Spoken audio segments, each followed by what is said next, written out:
Time टेबलची copy देतो. हा मला दोन आठवड्याची पाहिजे मॅडम पुढच्या, आणि सरांना 1 आठवड्याची द्या.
Excuse me, sir.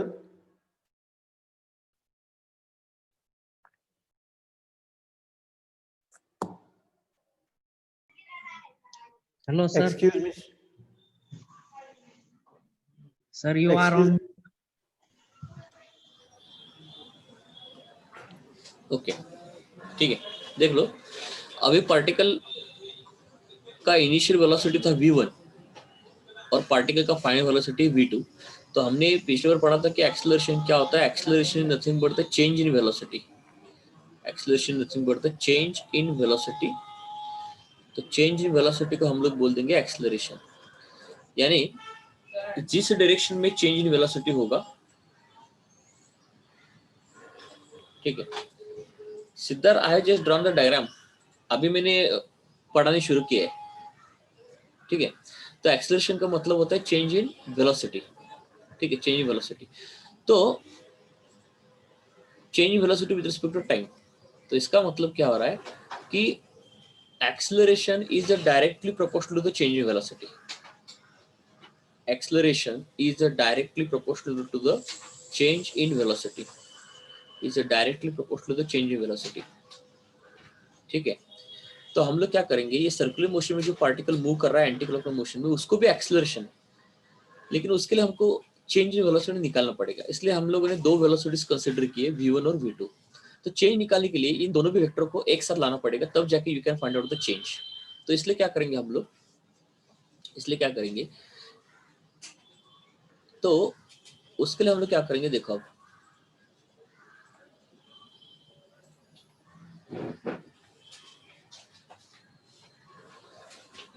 ठीक है।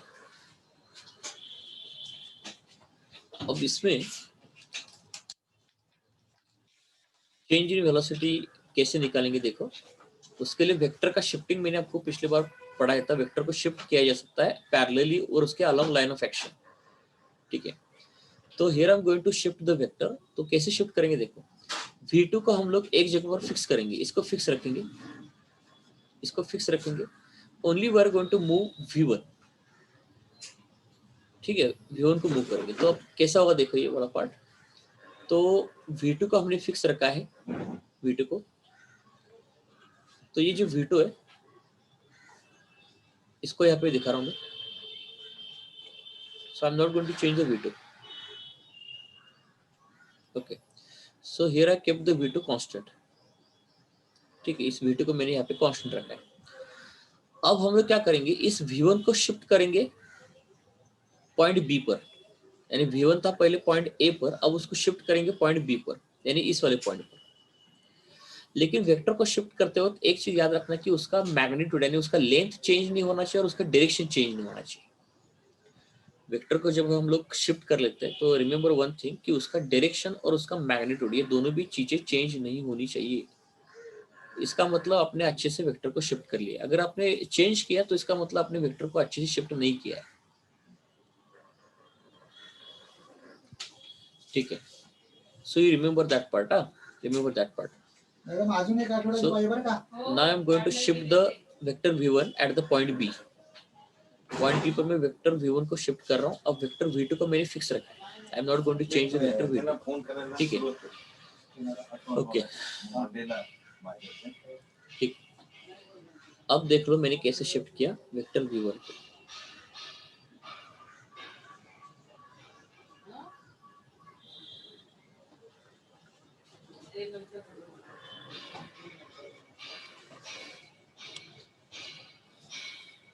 ठीक है, एक चीज आप यहाँ पे नोट डाउन करो, जो वेक्टर आपने v1 को शिफ्ट किया है यहाँ पे, वो पहले वाले वेक्टर v1 को हमारा पैरेलल होना चाहिए। जस्ट सेकंड में कुछ सर्कल को अच्छे से ड्रॉ करके दिखा देते हैं यहाँ पे आपको। काय नाही ते त्यांना आपण नंतर विचारू. त्यांना एक आठवड्याचं तर द्या.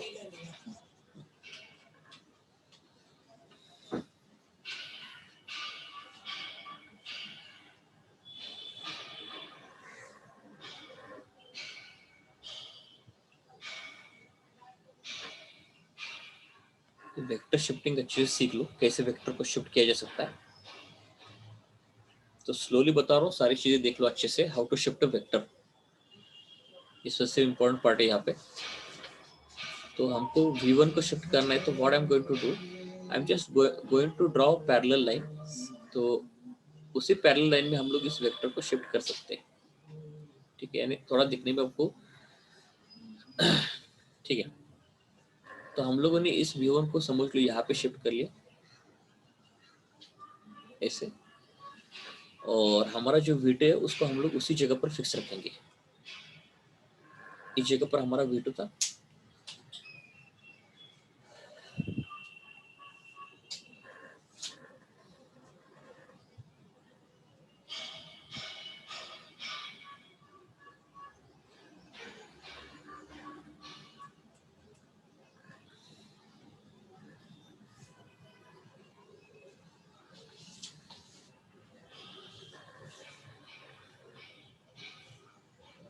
So here is v2। और अब v1 को शिफ्ट करेंगे ऊपर। So this was initial point A and final point B, और पार्टिकल यहाँ से यहाँ मूव हो गया इस डायरेक्शन, एंटी क्लॉकवाइज डायरेक्शन, ठीक है।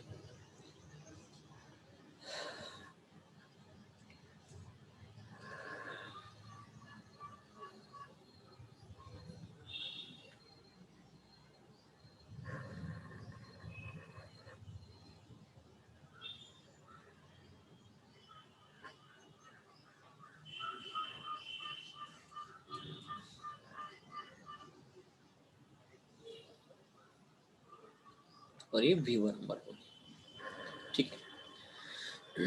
लेकिन एक चीज याद रखना, जो इनिशियल जो V1 था, इसको जब आपने शिफ्ट किया पॉइंट बी पर, तब याद रखना कि इसका जो डायरेक्शन है वो डायरेक्शन चेंज नहीं होना चाहिए और इसका लेंथ चेंज नहीं होना चाहिए। ये गलती कभी मत करना। ये जो लेंथ होता है उसका, ये जो लेंथ है V1 का लेंथ, ये लेंथ और ये लेंथ सेम होना चाहिए, लेंथ सेम होना चाहिए, यानी मैग्नीट्यूड वेक्टर का सेम रख रहे हैं, और इसका डायरेक्शन और इसका डायरेक्शन भी सेम रखेंगे। यानी इस V1 ने जो हॉरिजॉन्टल के साथ जो एंगल बनाया थीटा, वही एंगल ये भी एंगल बनाएगा थीटा, ये समझ लो आप लोग। तो ये डायरेक्शन का मतलब होता है, ये मतलब होता है डायरेक्शन का। तो डायरेक्शन चेंज नहीं होना चाहिए, यानी इस वाले V1 ने जो ग्राउंड के साथ एंगल बनाया, वही एंगल ये वाला भी V1 बनाएगा। तो कुछ नहीं है, सिर्फ वेक्टर को उठा के इस पॉइंट पर रखा, ए पॉइंट से उठा के बी पॉइंट पर रखो, रखते वक्त डायरेक्शन चेंज नहीं करना है और मैग्नीट्यूड चेंज नहीं करना है, ये आप अच्छे से समझ लो। फिर हम लोग क्या करेंगे, इन दोनों भी वेक्टर को जोड़ लेंगे, इन दोनों भी वेक्टर को जोड़ लेंगे, ठीक है। Now I am going to join this two vectors. तो इन दोनों भी वेक्टर को हम लोग यहाँ पे ऐसे जोड़ रहे हैं।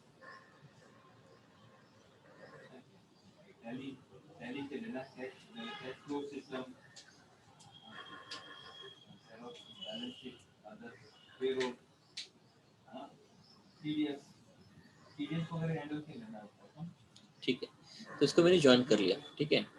अब इसको ज्वाइन करने के बाद you will get the V2, आपको V2 मिलेगा। अब करना कुछ नहीं, ये जो पिंक कलर का लाइन में यहाँ पे ड्रॉ किया ना, ग्रीन, दो ग्रीन के बीच में यहाँ पे पिंक कलर ड्रॉ किया, उसको डेल्टा V बोलेंगे। आप बोलेंगे सर डेल्टा V क्यों, यानी चेंजिंग वेलोसिटी क्यों लिखा आपने? तो इसका बेसिक सा लॉजिक ये है कि आप यहाँ पे देख सकते हो, मैं एक ट्रायंगल यहाँ पे बन रहा है, इस ट्रायंगल को उठा के यहाँ पे अलग से दिखा सकता हूँ मैं आपको। ये V2 हो गया हमारा, और ये समझ लो हमारा V1 हो गया। So this is V2 and this is V1, और ये हमारा हो गया डेल्टा V। आप बोलोगे सर इसको डेल्टा V आपने क्यों बोला? एक सोच के देखो, यहाँ पे हम लोग यूज करने वाले triangle of vector addition, triangle law of vector addition हम लोग यूज करने वाले, ट्रायंगल ऑफ वेक्टर एडिशन। अब ट्रायंगल ऑफ वेक्टर एडिशन हमको क्या बोलता है, देखो दो वेक्टर ऑर्डर में होने चाहिए। ऑर्डर में नहीं, अब ये देखो डेल्टा V और V1 ऑर्डर में, क्योंकि एक का टेल दूसरे के हेड के साथ जुड़ा है, तो जो वेक्टर ऑर्डर में आते हैं उनका addition must be equal to closing side of the triangle. तो इसका मतलब V2 is equal to delta V plus V1, that is therefore delta V is equal to V2 minus V1। ये prove हो गया कि डेल्टा V हमने यहाँ पे चेंज इन वेलोसिटी निकाला है, चेंज इन वेलोसिटी निकाला है, ठीक है। अब हम लोग क्या करेंगे, हम लोग क्या करेंगे, now we are going to find out the acceleration. तो एक्सेलरेशन असल में क्या होता है ना, दो तरीके से दिखा जाता है। एक होता है delta V by delta T, और दूसरा होता है dV बाय dt। तो डेल्टा V क्या दिखाता है, लार्ज चेंज इन वेलोसिटी दिखाता है। डेल्टा V आपको क्या दिखाता है, large change in velocity. In velocity का अगर बड़ा चेंज होगा तो वो डेल्टा V होगा, बराबर। और dV जो होता है वो स्मॉल चेंज इन वेलोसिटी होता है। क्या होता है, स्मॉल चेंज इन वेलोसिटी।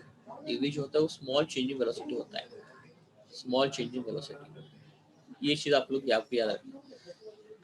अब आपको करना कुछ नहीं है, आपको करना कुछ नहीं है, आप लार्ज चेंज इन वेलोसिटी का कन्वर्जन कर सकते हो small change in velocity. Actually generally हम लोग फिजिक्स में कुछ भी डिफाइन करने के लिए always we start with the small change. तो हमको डेल्टा V का dV करना है। अब डेल्टा V का dV कैसे करोगे, मैं आपको समझाता हूँ। देखो उसके लिए हम लोग मैथमेटिकल टूल यूज करेंगे, लिमिट्स का। देखो अगर आपके पास large change in velocity divide by large change in time है, उस पर आप लिमिट डाल दो, limit delta t tends to 0, यानी टाइम डिफरेंस को छोटा कर दो। तो अगर आपने टाइम डिफरेंस को छोटा किया तो क्या होता है हम लोग देख लेंगे। देखो अगर आपने यहाँ पे टाइम डिफरेंस को छोटा किया, सपोज ये डिक्रीज द टाइम डिफरेंस, तो क्या होता है ना कि कम टाइम डिफरेंस में, यानी कम टाइम में पार्टिकल जो डिस्टेंस कवर करेगा वो भी कम होगा ना। समझ लो पार्टिकल ए पॉइंट पर था बी पॉइंट पर, तो टाइम जब कम रहेगा तो पार्टिकल जो आर्क लेंथ कवर करेगा वो भी छोटा होगा। तो आर्क लेंथ कवर किया उसने ds, आर्क लेंथ कवर किया उसने ds, और कम टाइम में जो रेडियस वेक्टर ने जो एंगल ट्रेस किया वो भी कम आएगा। कम टाइम में रेडियस वेक्टर ने जो एंगल ट्रेस किया वो भी कम आएगा, वो आएगा d थीटा आएगा, वो आएगा d theta, are getting the side eclipse. तो और हमने पिछली बार पढ़ के रखा था कि relation between v and angular velocity v is equal R omega होता है। तो therefore v is equal omega जो होता है वो r थीटा बाय t होता है, r थीटा बाय t होता है। लॉजिक से बात है, अगर टाइम डिफरेंस अगर आपने छोटा रखा तो पार्टिकल ने किया हुआ आर्क लेंथ भी स्मॉल होगा, small arc length, small arc length, small arc length cover करेगा और ये स्मॉल एंगुलर डिस्प्लेसमेंट कवर करेगा, small angular displacement, small angular displacement cover करेगा, ठीक है, स्मॉल एंगुलर डिस्प्लेसमेंट कवर करेगा at delta T tends to 0। तो इसका मतलब क्या बन रहा है कि ये जो थीटा है वो डी थीटा हो जाएगा। रेडियस तो कांस्टेंट होता है, उसको छोड़ दो, टाइम भी एक फिक्स टाइम के लिए हम लोग मूव कर रहे हैं, कुछ तो फिक्स एक छोटा टाइम हम लोग कंसिडर करेंगे। तो इसका मतलब इसको हम लोग लिख सकते हैं, फिर अगर थीटा छोटा हो गया तो वेलोसिटी भी छोटी होगी ना फिर पार्टिकल की।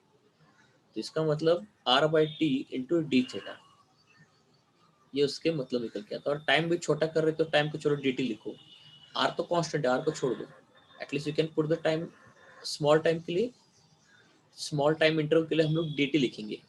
तो ये वाला इक्वेशन हमारा रिड्यूस हो जाएगा, dv is equal to r into D theta by dt। तो देख लो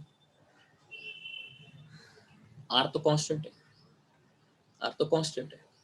सिंपल से मतलब बन रहा है डेल्टा टी टेंड्स टू 0 का मतलब सर्कुलर मोशन में पार्टिकल ने स्मॉल आर्क लेंथ कवर किया, स्मॉल एंगुलर डिस्प्लेसमेंट दिखाया, तो उसके वजह से वेलोसिटी भी छोटा हो गया। रेडियस तो कांस्टेंट है फिलहाल, उसको तो स्मॉल या लार्ज बोल ही नहीं सकते क्योंकि सर्कल का रेडियस फिक्स होता है ना। तो ये जो एक्सेलरेशन स्टार्टिंग में मैं आपको बता रहा था कि on the base of large change in velocity, अब ये कन्वर्ट हो गया small change in velocity upon small change in time. तो ये जो एक्सेलरेशन होता है ना, इसको हम लोग बोल देते हैं इंस्टेंटेनियस एक्सेलरेशन। ये जो एक्सेलरेशन होता है dv बाई dt का, इसको हम लोग बोल देते हैं इंस्टेंटेनियस एक्सेलरेशन, इंस्टेंटेनियस एक्सेलरेशन। ये ध्यान रखना, इंस्टेंटेनियस एक्सेलरेशन। ये वाला डेरिवेशन मैंने आपको पिछले बार पढ़ाया था, relation between v and omega, और ओमेगा होता है d थीटा बाई dt। और फिर आप बोलेंगे सर ये ठीक है आपने स्मॉल चेंज इन वेलोसिटी लिखा है इसलिए आप इसको बोल रहे हो इंस्टेंटेनियस। अब इंस्टेंटेनियस क्यों बोल रहा हूँ, क्योंकि यहाँ पे हमने डेल्टा टी टेंड्स टू 0 रखा है ना, and this is small time, small time difference. Instant यानी क्विक, कम टाइम में स्मॉल टाइम डिफरेंस, तो इसलिए इंस्टेंटेनियस एक्सेलरेशन बोल रहे हैं। और जहाँ पे लार्ज चेंज इन वेलोसिटी होता है ना, उसको हम लोग बोल देते हैं एवरेज एक्सेलरेशन, एवरेज एक्सेलरेशन। और ये जो स्मॉल चेंज इन वेलोसिटी पर लिखा है तो उसको बोलते हैं हम लोग इंस्टेंटेनियस एक्सेलरेशन, इंस्टेंटेनियस एक्सेलरेशन। ये उन दोनों डिफरेंस होता है। और जो हमारा सेंट्रीपिटल एक्सेलरेशन होता है ना, उसको हम लोग इंस्टेंटेनियस एक्सेलरेशन की बेसिस पर ही डिफाइन कर देते हैं। वो कैसे करना मैं आपको समझाता हूँ, देखो वो कैसे करना मैं आपको समझाता हूँ। तो उसको करने के लिए हम लोग क्या करेंगे, उसको करने के लिए हम लोग क्या करेंगे, समझ लो v1 और v2 के बीच में कुछ तो एंगल थीटा बोल देंगे। तो अभी मैंने आपको प्रूव किया कि एंगल अगर छोटा हो गया तो वेलोसिटी भी छोटा होता है, वेलोसिटी भी छोटा होता है। एंगल अगर बड़ा होगा तो वेलोसिटी भी बड़ा होता है। तो वही लॉजिक हम लोग यहाँ पे भी लगाने वाले।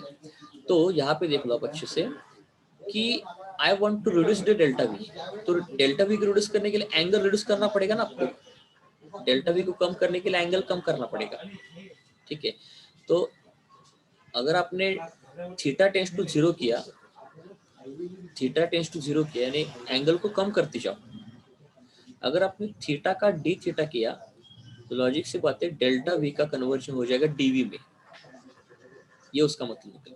वो करेंगे कैसे, उसको करने के लिए फिर से हम लोग क्या करेंगे, जो v2 है उसको फिक्स रखेंगे, v2 को फिक्स रखेंगे, और ये जो v1 है ना उसको मूव करेंगे v2 की तरफ, उसको मूव करेंगे v2 की तरफ, ठीक है।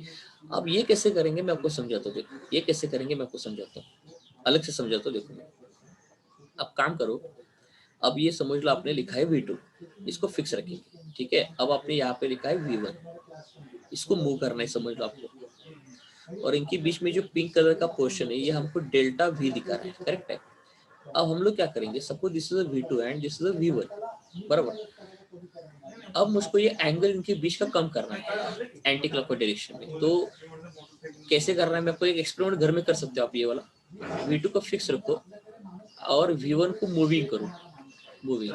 तो आपको v2 को क्या, v1 को क्या करना है, v2 की तरफ मूव करना है। कैसे मूव करोगे देखो, आप घर में एक्सप्लोर करके देखो, घर में एक्सप्लोर करके देखो। एक पेन ले लो, पेन यहाँ पे ऐसा वाला एक पेन ले लो, ये वाला एक पेन ले लो, इसको हम लोग V2 बोल देते हैं। एक पेन रखो, V2 बोल देते हैं। और एक बड़ा वाला पेन ले लो, थोड़ा सा बड़ा वाला, एक बड़ा वाला पेन ले लो आप, उसको V1 बोल दो। और एक बीच में ऐसा पेन रखो आप लोग, उसमें बीच में एक पेन रखो, उसको डेल्टा V बोलाओ, ठीक है। तो चलो मैं इसको अगर बोल देता हूँ कि ये चलो बोल दिया मैंने, ये रेड कलर का पेन है, V1 है, थोड़ा बड़ा पेन ले लो रेड कलर का, फॉर एग्जांपल एखादा माणूस है ना। 3 दिवसात शक्य नसेल, तो इसको हम लोग बोल देते हैं रेड पेन, इसको हम लोग बोलते हैं रेड पेन। और ये जो है ये हमारा सपोज इस ब्लैक पेन। एक घर में छोटा सा आप एक्सपेरिमेंट कर सकते हो to show that how we can move the V1 towards V2। थोड़ा एक्सपेरिमेंटल डेमोन्स्ट्रेशन आपको यहाँ पे मिल जाएगा। Suppose this is a black pen, this is a black pen. और अगर आपके पास पिंक पेन है तो पिंक यूज करो, या दूसरा कलर का पेन है तो दूसरा कलर। तो मेरे पास अभी पिंक कलर का एक पेन है घर में, वो उसको मैं अगर बोल दूंगा suppose this is a pink pen, ठीक है। अब कुछ नहीं करना है आपको, तो I am going to keep this black pen fixed, यानी उसका पोजीशन चेंज नहीं करेंगे, पिंक पेन को भी फिक्स करेंगे, है ना। तो आप उंगली से क्या कर सकते हो, इस वाले पेन को और इस वाले पेन को फिक्स कर सकते हो एक जगह पर, पकड़ के रखो। और आपको करना क्या है, ये जो रेड कलर का पेन है, ये जो रेड कलर का पेन है, इसको मूव करना है V2 की तरफ। तो सोच के देखो, अगर आपने डेल्टा V को फिक्स रखा है, V2 को फिक्स रखा है, और आप V1 को मूव कर रहे हो, किसकी तरफ मूव कर रहे हो, V2 की तरफ। तो लॉजिक से बात है, ये जो पिंक कलर का पेन है जो है ना, पिंक कलर का पेन, अब वो पोजीशन उसका ऐसा था, पोजीशन ऐसा था उसका, ये पिंक कलर का पेन है ना। अब ये रेड कलर का पेन अंदर आने की कोशिश करेगा, ये देखो ये रेड कलर का पेन, ठीक है।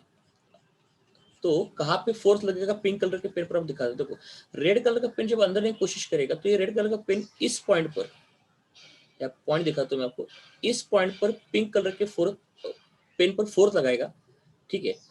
तो वो फोर्स अपवर्ड डायरेक्शन में लग जाएगा, और पिंक कलर का पेन इनवर्ड आने की कोशिश करेगा, क्योंकि आपने V2 को फिक्स रखा है। तो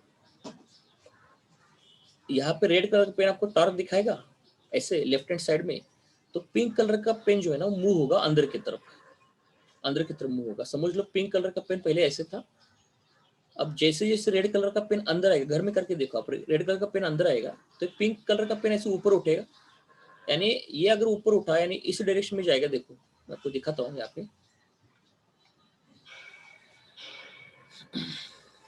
तो थोड़ा सा मैं इसको डेमोन्स्ट्रेशन आपको अच्छे से दे देता हूँ, ठीक है ना। टॉर्क डेवलप कैसे होगा मैं आपको समझाता हूँ, ठीक है।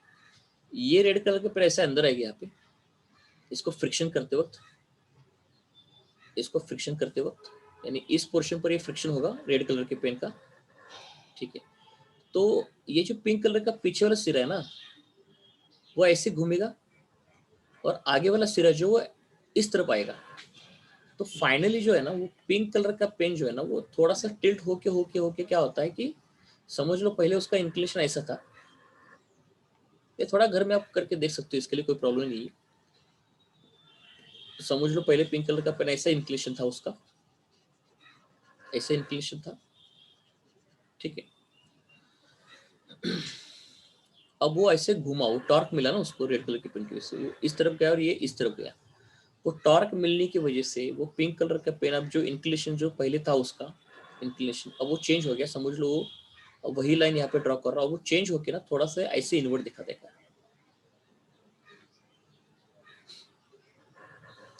ठीक। ऐसे वो इनवर्ट दिखाएगा, ऐसे इनवर्ट आएगा, ठीक है, ऐसे वो इनवर्ट आएगा। तो वही चीज मैं आपको डायग्रामेटिकल ट्रायंगल में शो कर सकता हूँ। देखो तो V2 को हमने यहाँ पे फिक्स कर लिया, अब V1 को आपने बहुत नजदीक लाया, किसके, V2 के, V2 के आपने बहुत नजदीक V1 ला दिया। अब V1 बहुत नजदीक ला दिया ना, तो ये पिंक कलर का जो है ना वो इस तरफ ऐसे आ जाएगा। देखो इसका इंक्लिनेशन पहले ऐसे था, ये अब वो ऐसे टिल्ट हो गया, ऐसे टिल्ट हो गया। और इंटरेस्टिंगली ये डेल्टा V अब कम होकर dV बन गया, और ये इंटरेस्टिंगली ये जो है ना ये सर्कल के सेंटर की तरफ पॉइंट कर देता है, centre of circle, centre of circle इसकी तरफ भी पॉइंट कर देता है। सेंटर ऑफ सर्कल की तरफ पॉइंट कर देता है। यानी मैं फिक्स्ड बोल रहा था, यानी पिंक कलर को फिक्स्ड है, एक्चुअल फिक्स नहीं है, असल में फिक्स्ड है वो ब्लैक कलर का है। पिंक कलर का जो पेन है मूवेबल, उसका ये आगे वाला सिरा पकड़ लो, पिंक कलर का सिर्फ पीछे वाला सिरा नहीं, पीछे वाला पकड़ोगे तो पिंक कलर का पेन मूव नहीं होगा ना। तो पिंक कलर के पेन का जो आगे वाला सिरा जो है ना, उसको आप पकड़ लो। पिंक कलर के पेन का जो आगे वाला सिरा है, ये वाला, ये इसको पकड़ सकते हो आप और इसको फ्रीली मूव करो पीछे वाले सिरे को, तो वो घूम जाएगा, घूम के अंदर आने की कोशिश। ये घर में करके देख सकते हो ना आप। पेपर ले लो, ऐसे पेपर पर ऐसे 3 पेन रखो आप, ऐसे 3 पेन रखो आप पेपर पर। तो ये वाला जो है ना, ये अंदर इसको मूव करो, इसको फिक्स रखो इस वाले को। तो ये जो है ना, ये ऐसे टिल्ट होगा अंदर की तरफ, ये ऐसे घूमेगा और ये ऐसे आएगा, ये टिल्ट होगा अंदर की तरफ बाद में। ठीक है, you can do this experiment. तो ये जो डीवी बाद में आता है ना, it is pointing towards the centre of the circle. This DV is pointing towards the centre of the circle, so that what I am indicating here. So you are changing delta V into DV. तो delta V into DV जब आप करोगे, तब बाद में ये जो delta we का जो डायरेक्शन था, उसके अलग डायरेक्शन में डीवी आएगा और वो हमेशा सर्कल के सेंटर की तरफ पॉइंट करेगा। अब उसको हम लोग सर्कल पर दिखा सकते हैं। देखो, how can we show on the circle. कोणाचं घेतोय? 11वी मुलांचा अच्छा त्याचा तो हा चॅप्टर आहे ना, पहिला चॅप्टर। ऑनलाईन चालू. हा ऑनलाईन घेतो ते, थोडंसं ते डायग्रामॅटिकल पार्ट आहे ना तो, त्याला थोडंसं किती मुलं आहेत? तो अजून काउंट नाही केली, आता असतील 40-25 काहीतरी असतील, मगाशी मी बघितलं ते।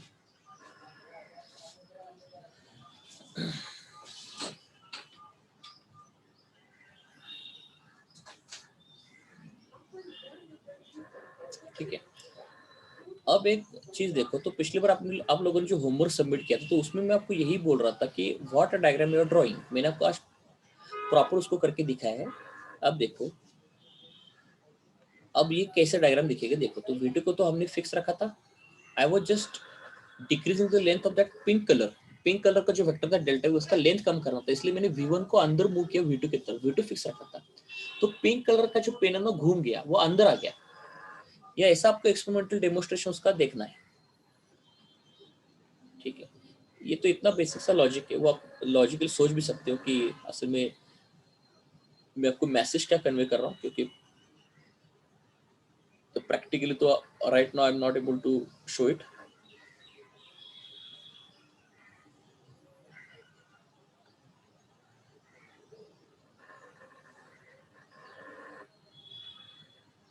अब अपने V1 को V2 की तरफ ला दिया, नजदीक ला दिया। तो जब नजदीक लाते हो बच्चों, तो देख लो, सोच के देखो, when you bring it nearer to V2, तो पिंक कलर का जो है ना, वो घूम जाएगा ना बच्चों, ये ऐसे अंदर घूम जाएगा। इतना तो बेसिक लॉजिक आपको आना चाहिए ना, ये ऐसे घूम जाएगा अंदर की तरफ डीवी, और ये हमेशा towards centre of the circle होगा। तो आप लोगों ने उस दिन डायग्राम में आपको करेक्शन बता रहा था, तो आप लोगों ने क्या किया, आप लोगों ने उस दिन वो वीडियो में वही पार्ट में एक्सप्लेन कर रहा था, you haven't seen it properly. तो मैंने आपको ऐसे वीडियो दिखाया था, तो स्टार्टिंग में मैंने आपको देखा तो लार्ज चेंज इन वेलोसिटी के लिए वो करेक्ट लिखा था आपने, लेकिन बाद में मैंने जब एक्सेलरेशन का पार्ट ड्रॉ करने के लिए बोला था, तो आप लोगों ने सिर्फ यह किया क्या कि डेल्टा वी को बड़ा रखा आपने, डेल्टा वी को बड़ा रखा आपने, और आपने ऐसे डेल्टा वी को दिखाया था। तो ये अलग है, this is a large change in velocity, large change in velocity. और ये देखो, ये स्मॉल चेंज इन वेलोसिटी है, स्मॉल चेंज इन वेलोसिटी। तो जब भी हम लोग कोई वीडियो देखते हैं या नोट्स बनाते हैं, तो थोड़ा सा दिमाग का भी यूज करो ना आप लोग। तो ऐसा होता है कि टीचर तो थोड़ा सा सारी चीजें स्पून फीडिंग करेगा, एटलीस्ट उतना तो प्रैक्टिकल आप सोच सकते हो ना। नाउ देखो, डीवी है जो है ना, डीवी। अब कुछ लोगों ने यहाँ पे एरो का हेड भी नहीं दिखाया था। अरे ट्रायंगल ऑफ वेक्टर एडिशन जैसा करो ना आप लोग, ठीक है। तो अब हमने पढ़ा था, मुझको बताओ, एक्सेलरेशन जो होता है, it is directly proportional to the change in velocity, directly proportional to the change in velocity.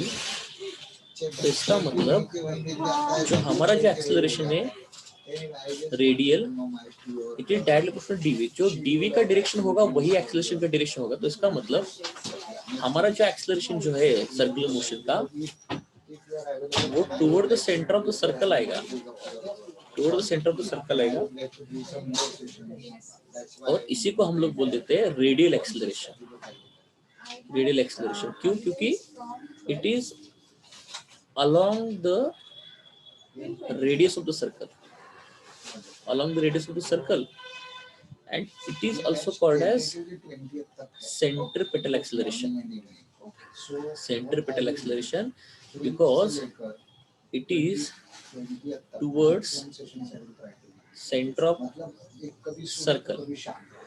It is towards the center of the circle. तो just correct this diagram. जिन लोगों ने गलत बनाया ना उसको correct कर लो। किस लोगों ने तो क्या किया, डायग्राम ड्रॉ करते वक्त ना उन्होंने यहाँ से शॉर्टकट बनाई, ये बोला कि इसको एक्सेलरेशन, अरे भाई ये गलत है, ऐसे नहीं दिखाते, ये डायग्राम तो बनाया था ना मैंने उस दिन, ठीक है। आप ये अच्छे से क्लियर कर लो ये वाला पार्ट मैंने, और इसके लिए एक्सपेरिमेंट बनाया, बताया ना आप लोगों को, घर में करो ना ये वाला एक्सपेरिमेंट। आप यहाँ का जो ब्लैक पेन है उसको फिक्स रखो आप,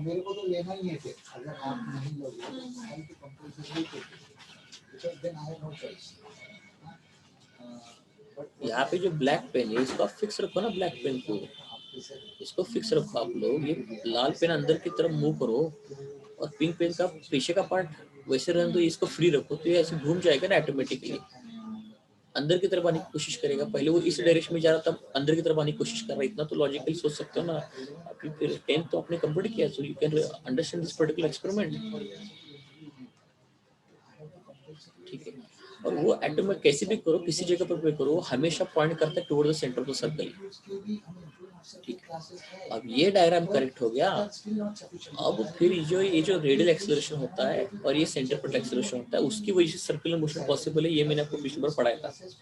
उसकी वजह से सर्कुलर मोशन पॉसिबल है। अगर ये नहीं होगा तो सर्कुलर मोशन नहीं होगा, ध्यान रखना, अगर ये नहीं होगा तो सर्कुलर मोशन नहीं होगा। So you can remember this part, ये नहीं होगा तो सर्कुलर मोशन नहीं होगा। इसके बारे में मैंने आपको क्लियर किया था, लेकिन ये डायग्राम के लिए पार्ट मैंने आज थोड़ा सा करके ले लिया, इतना तो बच्चों आप समझ सकते हो what I am trying to say, that everything I have conveyed to you, ठीक है। नाउ अब देखो सर्कुलर मोशन में फर्स्ट एक्सेलरेशन हमने पकड़ लिया, और वो फर्स्ट एक्सेलरेशन के बारे में हमने अभी बहुत सारा पार्ट पढ़ लिया। I don't have to now explain it again, very very important part. अब देखो लेकिन सर्कुलर मोशन में और एक एक्सेलरेशन होता है।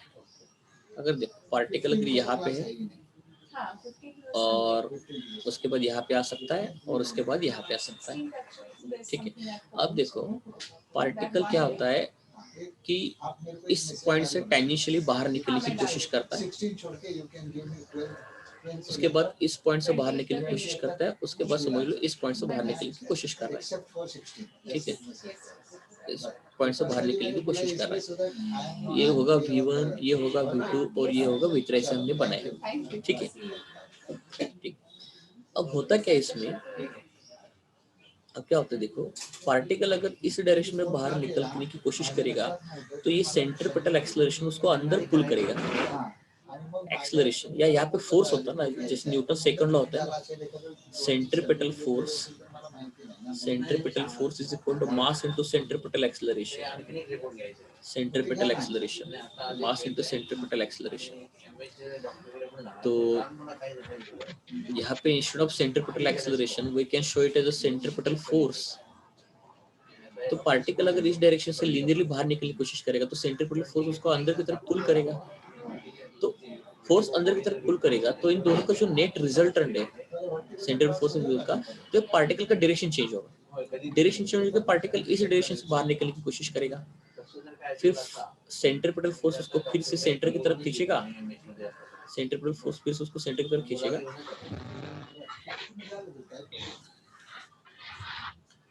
ठीक है। और इस डायरेक्शन में बाहर निकलेगा तो सेंट्रिपेटल फोर्स इस डायरेक्शन में पुल करेगा, ठीक है। अपना टाइम खत्म हो रहा है, मैं फिर से एक बार आपको लिंक भेज देता हूँ, तो उसमें हम लोग टेंजेंशियल एक्सेलरेशन के बारे में बात करेंगे। हमने पहले अभी सेंट्रिपेटल कवर किया है, centripetal acceleration is not a tangential, remember this part, is not a tangential acceleration. हम लोग गलती कर देते हैं, हमको लगता है कि सेंट्रिपेटल एक्सेलरेशन ही टेंजेंशियल होता है, लेकिन now in next part I am going to tell